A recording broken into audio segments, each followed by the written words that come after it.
How to enable direct messages on Instagram. Hi everyone, welcome back to our channel. This is Rose and I'll guide you to enable direct messages on Instagram. Watch the video till the end and without further ado, let's begin. Launch Instagram app and sign in to your account. Navigate to profile at bottom right. Now choose three-line icon at top right. Scroll down and look for the option of messages and story replies and open it.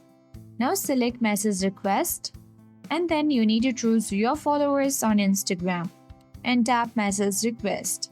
Come back and choose others on Instagram and choose message request, and with this you are good to go.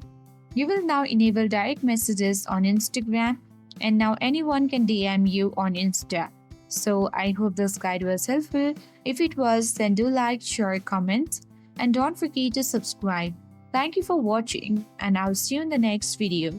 Hi everyone, welcome back to our channel. This is Rose and I'll guide you to enable direct messages on Instagram. I hope this guide was helpful. If it was, then do like, share, comment, and don't forget to subscribe. Thank you.